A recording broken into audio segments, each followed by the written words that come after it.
Afternoon. I know some of you, but many of you I do not know. So the one thing that I will warn you about is that I like to tell the truth.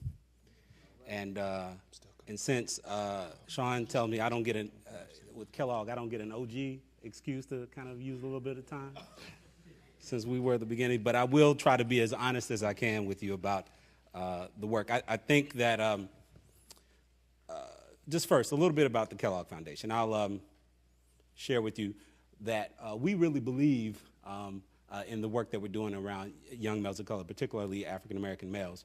The mission of the Kellogg Foundation is to support children and families and communities as they strengthen and create the conditions that propel vulnerable children to achieve success as individuals and as contributors to the larger community.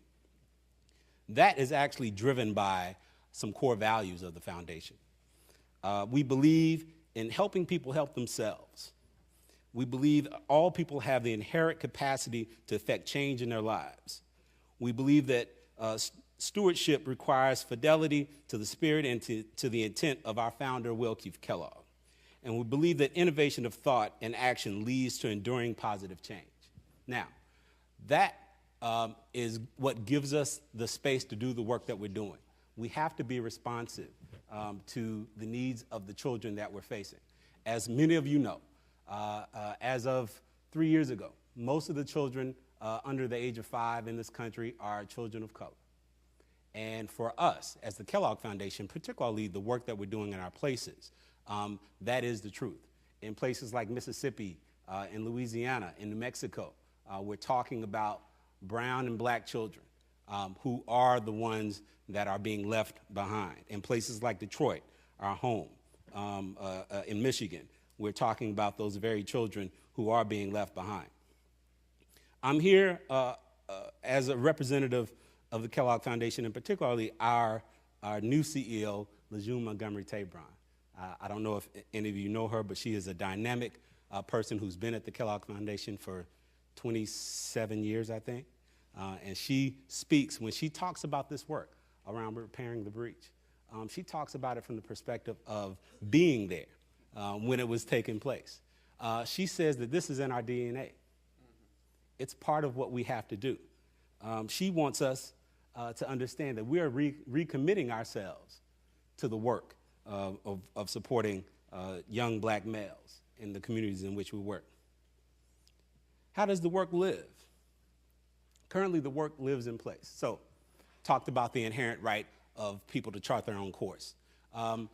About 4 years ago, our board decided that if you were going to affect change, you had to understand whether or not the change was being effective. And we decided to go deeper in some communities.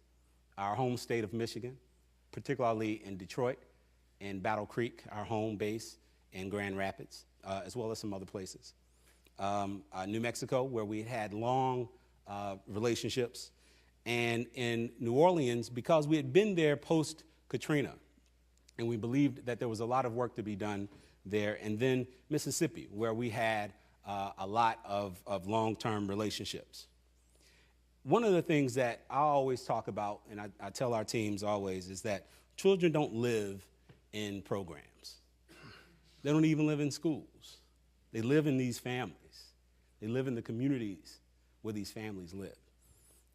And to the point that was made earlier, we believed that if you're going to affect change, you have to first understand that all of these things are interconnected.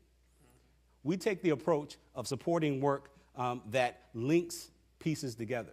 So if you're going to go into a community and support work around improving schools, but not pay attention to the fact that the parents of those children don't have access to good jobs, then you're not really helping the community. You're kind of, it's like when you tell your child, because my child does this, you put the peas on the plate, and then you just spread the peas out and think that you're making it seem like you've done something about it, but it's still the same thing on the plate.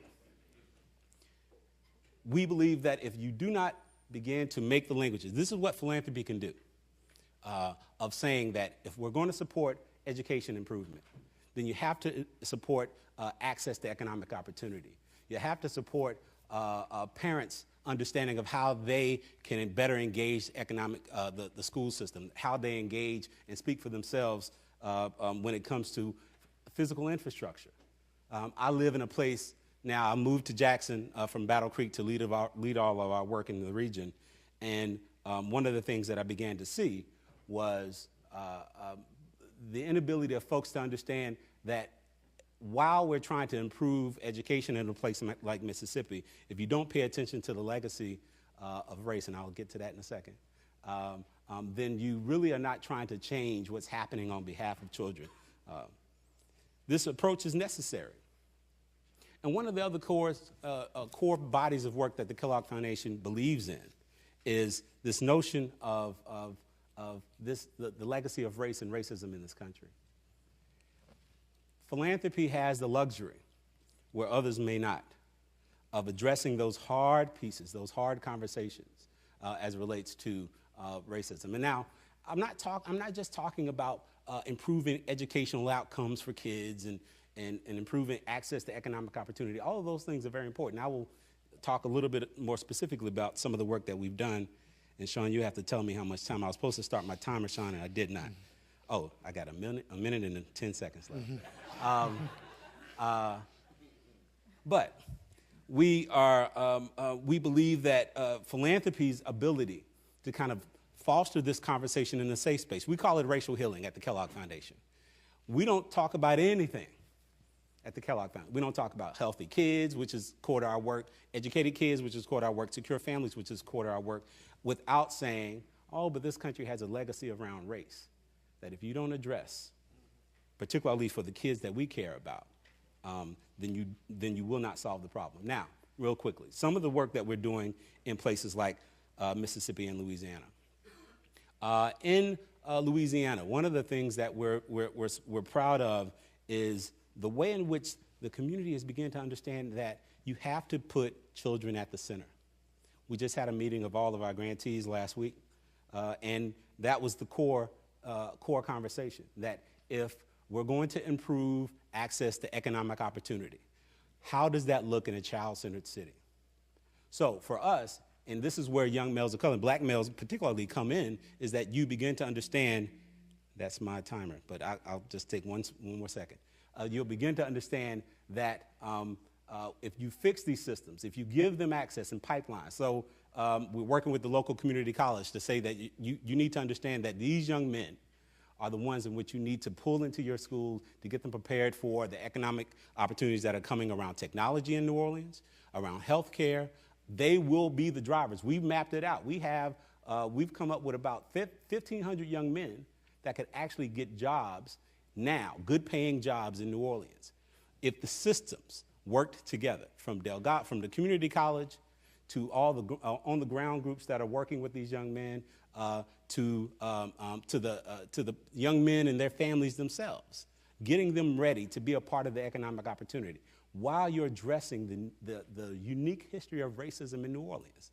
We've already partnered with the city on their Welcome Table initiative, where it is their hope that by the 300th anniversary of New Orleans, which is in 2018, they will be able to announce to this country that they've been working hard on solving the issue of pushing the issue of racism in the city of New Orleans while we're creating economic opportunities. So weaving together these opportunities, that's what I believe that the RTB is the essence of it is that for African American males, if you do not view this as an issue related to the country and related to all of what's happening in local communities, then you are missing the point that this country will not survive without paying attention to the needs of these young men. So I have a lot more that I could say, but I will stop there, and hopefully that we'll be able to engage in questions. Thank you.